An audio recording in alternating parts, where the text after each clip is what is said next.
Hi, Diane. Thank you so much for being here. Hi, Mick. Thanks for having me. I love our chats. Me too. It's so great to talk to you. And we're talking about something today that a lot of women really have. And don't it's actually not something that we talk about that much because maybe there's stigmatism around talking about libido, but it's very I have an intake questionnaire whenever I work with people and it's a common complaint. So I'm excited to dig into this and really what's going on and things we can do about it. So I'm really excited for our chat today. Yeah, I am too. I am too. So much of what I do is really based upon a foundation of a belief that a couple that plays together stays together.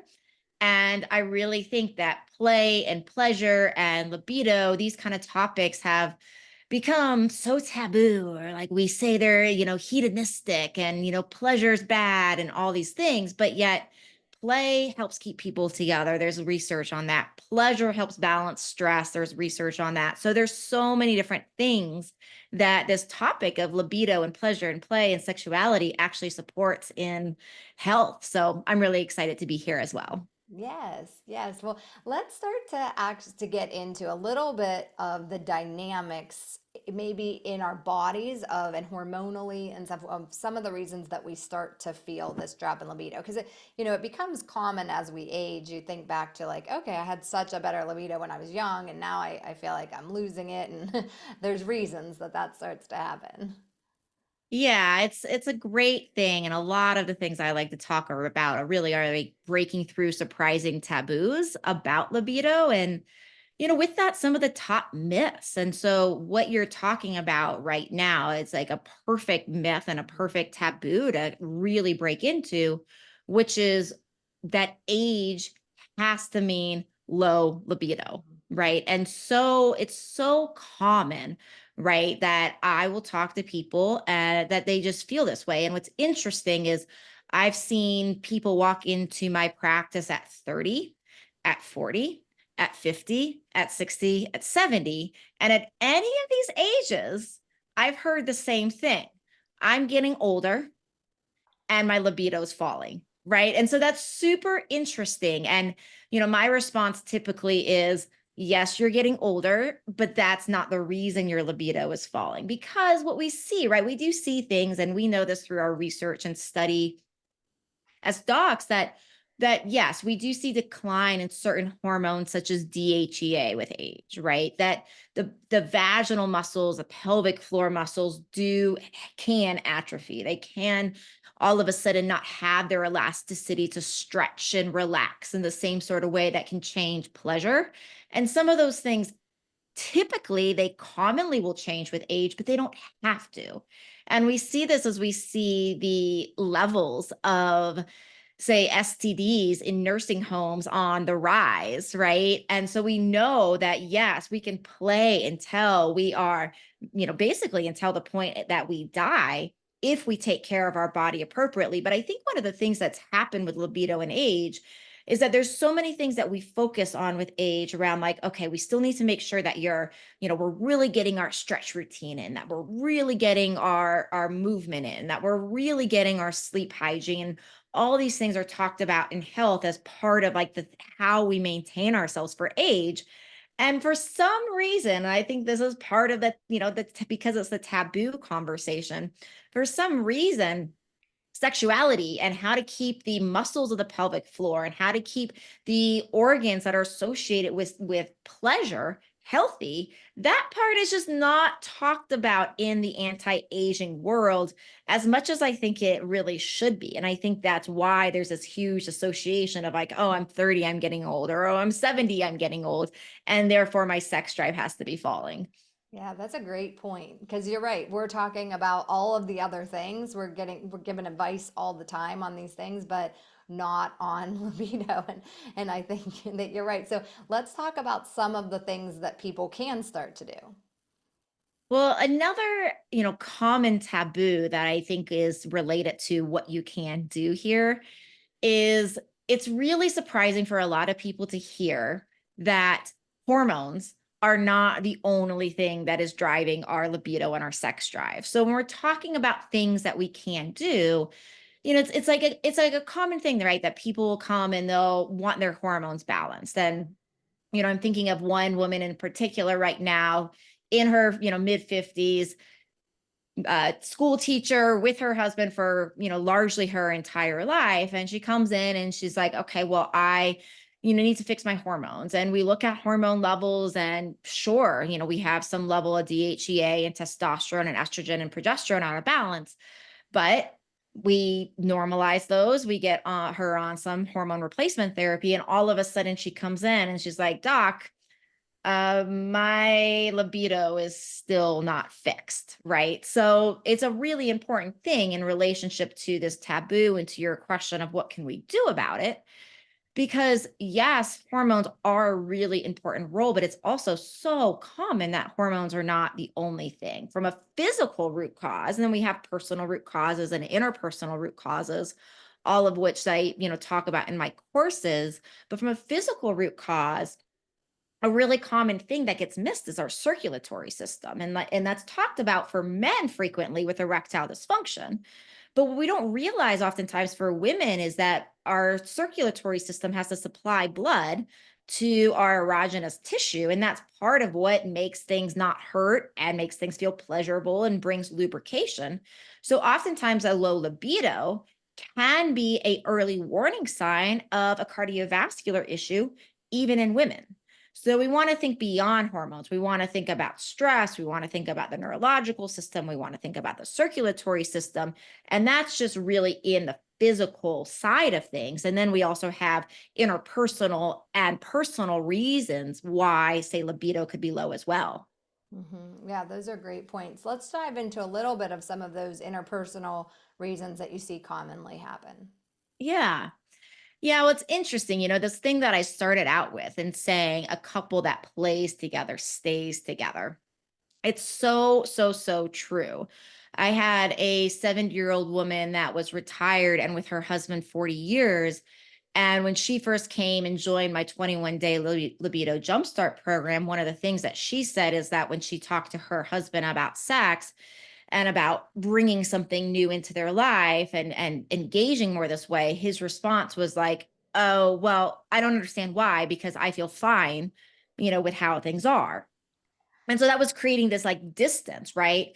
And then through learning some of this interpersonal thing around masculine versus feminine and how we communicate and what we provide and like the masculine desire to provide. One of the things she and I had talked about was talking to her husband in a different way and actually bringing awareness to like, oh, well, he might feel sex is fine. And that's, quote unquote, fine that he does, but actually bringing awareness of like, well, if they would try these other things, it would provide what it would provide for her. And that angle of going after that how it provides pleasure and joy and closeness and love by trying all this, it really changed that angle of his interest, right? And by the end, fast forward to the end of our work together, then what wound up happening is she said that they were actually playing every single week in this way that was really fulfilling to her. And we see research, right? Some of the research on playing, and that can be, through truly intimacy, it can be through emotional intimacy, it can just be like coming together and really playing. But from a standpoint of sexuality, the research shows that the couples that report on surveys being happiest have sex on average or some sort of intimacy, sexual intimacy. It doesn't have to be intercourse, but some sort of sexual intimacy on an average of once a week. And so, that's where I get this saying of like a couple that plays together stays together. So that interpersonal really comes down to how are we actually coming together and communicating about things, because so many reasons why we see that couples say have distance is largely down to how they communicate about, are they having the type of sex that they both enjoy? Are they able to talk about it in a way that's not triggering? Sometimes I say that ego drives libido. And some of that is because if we're not able to actually show up for our partner and really hear what they have to say and respond appropriately around sexuality, it can actually, people's egos can get bruised. And once the ego gets bruised, it shuts down conversation and then libido's over. So that's another thing, we go through in some of the work I do with people is like, from an interpersonal standpoint, what are you having the right type of sex you enjoy? Is your partner? And then if you're not, meaning not that there's anything wrong with how you're having sex, but it might not be your preference. How do you actually communicate like the how, when, the where, the what of communication that you can actually get points across where you're not hurting somebody's ego? Because again, that ego can actually drive the libido. So that's some of what I mean by that interpersonal. It's like, how are we relating? How are we talking about sex? How are we talking about things for an emotional safety where we're actually able to show up and deeply relate to our partner? Hmm. Do you have, because that can be a touchy subject for a lot of people. So, do you have any advice on how to approach some of those conversations? Yeah, a lot of what I talk about in my work is really the how, the when, the where, and really the what as well, as far as these conversations. So a common thing that we'll tend to do is get done with whatever sexual act, right? And then all of a sudden want to jump into like, okay, I took this relationship course, or I listened to this, great podcast with Meg Mill, and I really want to like have this conversation. And so this is what you do not do. So do not finish the sex act and then all of a sudden be like, okay, honey, this is what we should do different, right? That doesn't tend to work very well. So what you want to do is you want to begin to understand and take a lot of notes as you're doing things, as you're kind of, in your mind around like, oh yeah, like be specific in your mind as you're feeling touch and feeling pleasure and feeling sensation of like, oh yeah, when we do this, I don't really like that much. Or when we do that, that's okay. Or we do that, I love that. And then when you have some quiet time after you have some alone time from your partner, and I encourage you to do this as soon as possible, write things down, make a list of needs, of things that are really, really important that turn you on, that are just feel like almost like necessity, wants, desires, hates, right? Or dislikes. And you want to write those down and get very, very clear. And the more specific you can be, the better. It's like, okay, well, it's like, I like when you kiss my neck, right? Well, maybe it's your upper neck, maybe it's behind your ear, maybe it's kissing this way, the level of specificity. And so that's kind of the what. And then typically from a standpoint, because remember, ego drives libido, typically from the standpoint of like protecting our partner's ego, because especially the masculine by design oftentimes has a huge extra desire to provide. There's this huge, provides a big word in masculine brain for many, many men. And so for this, we want to make sure that we are really approaching this with like remembering that they oftentimes are really get a lot of self-confidence and self-esteem by providing pleasure to their partner.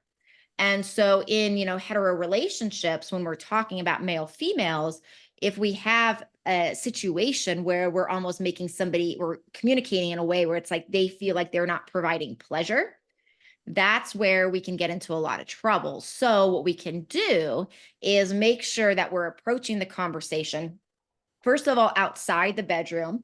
Once we get more skilled at this, and then usually it's okay to bring in the bedroom. But the first few times we try this, we want to make sure we are having these conversations outside the bedroom because from a performance standpoint, if the conversation goes poorly and you're laying in bed, then the next time you get into bed, that trigger of that conversation is going to be there. And that can lead to performance issues because all of a sudden you're in bed and now that person's remembering this conversation and didn't go well and they get anxious, yada, yada, yada. So we want to take that location out of things. So the where, usually early on, someplace safe, someplace outside the bedroom, someplace neutral.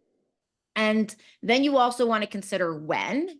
When is going to be, hey, letting this person know that a conversation's coming. So a good thing to say is, we want to stay away from like, oh gosh, honey, I got to talk to you, because that can bring anxiety. But, letting them know like, hey, I've been really thinking about our sex life and thinking about some of the things I just love so much and thinking about some other things that maybe we can do to continue to grow closer together.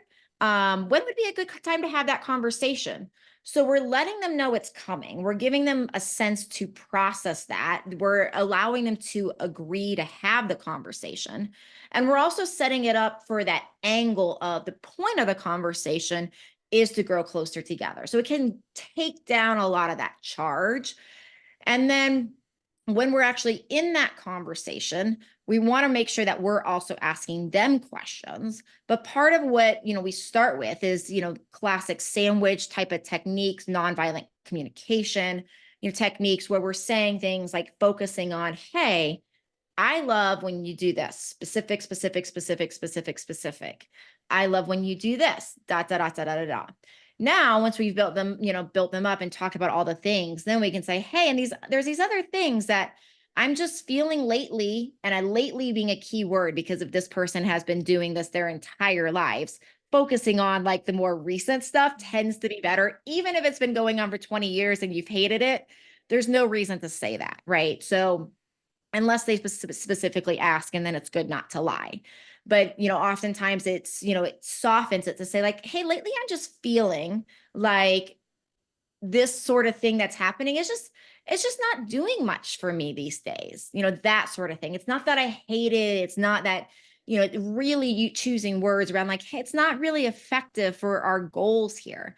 And and saying it that way, and then being very, very specific and coming back again to the things that you love, and then also following that with specific things around and asking questions and permission to say, hey, can I actually tell you about some of the things that I think would be fun to add that would continue to provide even more pleasure? Again, using specific words like that, because even more pleasure predisposes from a linguistic standpoint that this person's already providing pleasure. They're already doing their job, right? And that's what we really want to focus on is like, okay, there is some pleasure here, but how can we get even more? And then, of course, we need to be willing to listen to any of their requests. And at that point in time, too, also willing to understand that they may have not gone through, conversations like we're doing on this podcast. And maybe their approach is not going to come out as eloquently as yours, but then really working and hearing to read through the lines and making sure that we're really being careful to say, oh, this is the nugget of what's good, this is the nugget of what they're really trying to say, and distill it down to that. That's a good point because you're bringing the conversation up and you don't know what you're going to hear back. Yes. So Yes, thinking through exactly. that and being prepared for like how to take that and how to respond and without getting anger or any of your own emotions too. That's a good point to make. Yeah, exactly. And I really love the work of nonviolent communication because it talks a lot about how do we communicate using feeling words. And like, feeling words are things like you can actually look up feeling list online is, I feel sad, and so we using certain feeling words is, it's not you hurt me, right? It's I'm feeling sad about this, situation. And so that's the other thing we learn in nonviolent communication is like when we learn to communicate in these certain ways, just because we learn how to communicate in a way that's like non-attacking and non-violent and peaceful doesn't mean our partner has done that. So then it becomes our responsibility to say, okay, well, how can we hear what they're saying and then actually offer a reframe? So if we say, the partner comes and says something like, well, I really don't have pleasure when you do this, right? Like that's not going to probably feel really good. But how can we reframe it and listen to everything they're saying and, repeat back and say something like, so what I'm actually hearing is that there's all these ways, list them that you're feeling that I do provide pleasure. And then there's these other things that are like not doing that so much that you would like to get rid of. Right. And so we can offer that reframe by doing what we're doing kind of back at them as almost, and it helps to train and teach them as well. Yeah, that's really important. So do you see in your work this being more of an issue, more of the interpersonal than the actual hormonal imbalances and physical, like structural imbalances?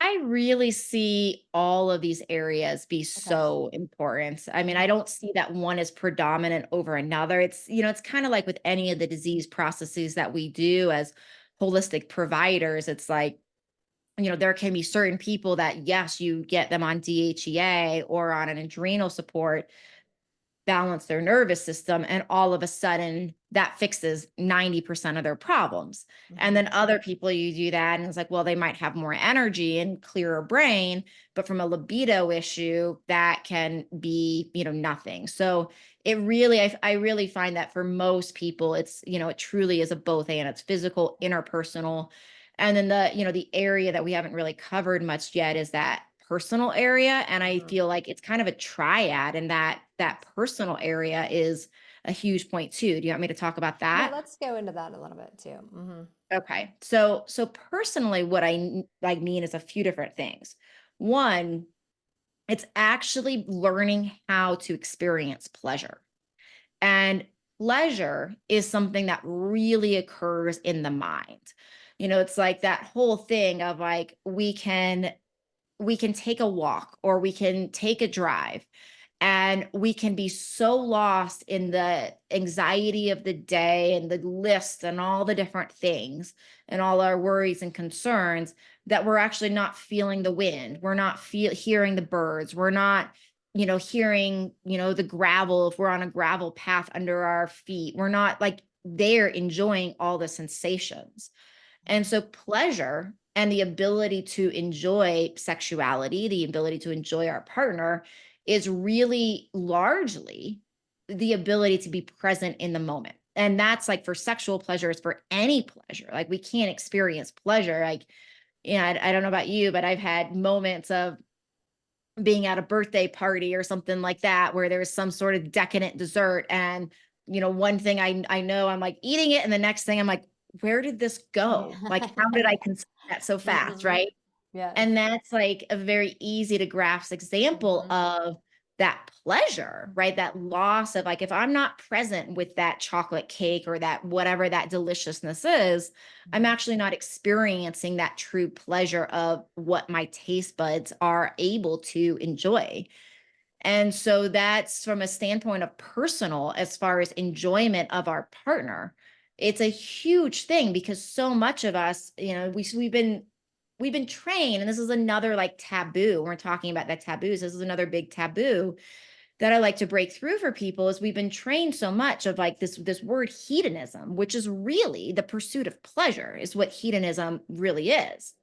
And of course, we can over pursue, right? People over pursue and get addicted to sex and drugs and alcohol and gambling and all these things, right? So, hedonism and the pursuit of pleasure has been thought to be like almost bad, versus like we've actually given these gifts of enjoyment of pleasure. And what we see is when we enjoy pleasure, it brings oxytocin levels up, which balances cortisol, our stress hormones, balances serotonin and dopamine, our happy hormones, helps us sleep better. Like all these different things actually can happen when we are experiencing pleasure. So, there's more like conscious, there's more this committing to pleasure from a standpoint of the way we commit to good food, but still don't overeat, right? The way we commit to proper sleep, but you know proper sleep meaning for most of us like 7 8 hours, not 16 hours a night, right? Mhm. So it's like, where is that? It's the same thing with pleasures. There's that appropriate amount that brings us to balance, and like anything else, it can be overdone.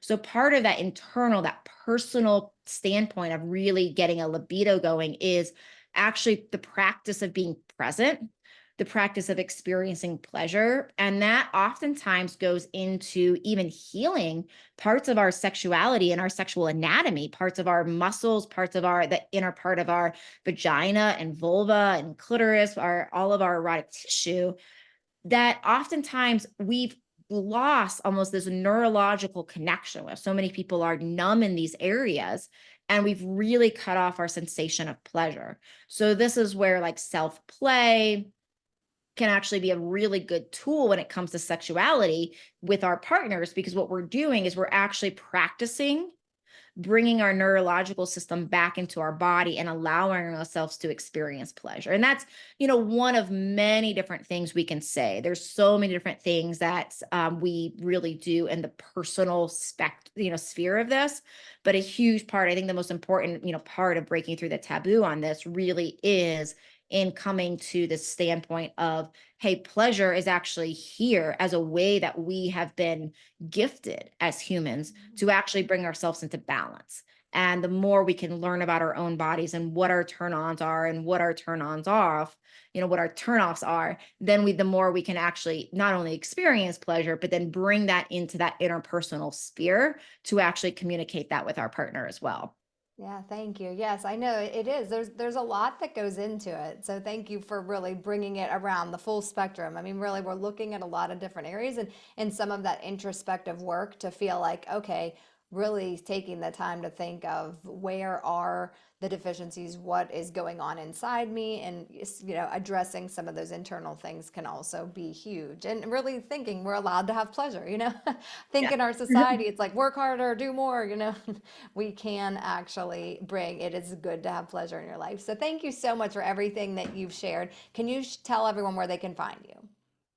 The easiest way of getting a hold of me is just going and taking my libido quiz. So super easy. It's just libidoquiz.com. So easy to memorize. And if you go there, it's going to focus on it's a research starts with a research-based questionnaire to actually to help you determine like truly if your libido is low. And then it will go into a series of questions that are designed to help determine what the likely top root causes are, and you'll get specifics on like, hey, here are some additional steps based upon your quiz answers of the first places to look with with getting to the root cause of low libido. So obviously all these different spheres play a role, but it's hard to tackle everything at once. So that's one of the reasons I developed this quiz, is to actually help people say, hey, for the uniqueness of you, what is the best starting point? And like I said, that's super easy. Just go to libidoquiz.com. Well, thank you so much. Everyone, head on over there, take the quiz, and you can get some answers. Thank you so much for joining us today, Diane. Thanks so much, Meg. Great to be here. Have a great day, everyone.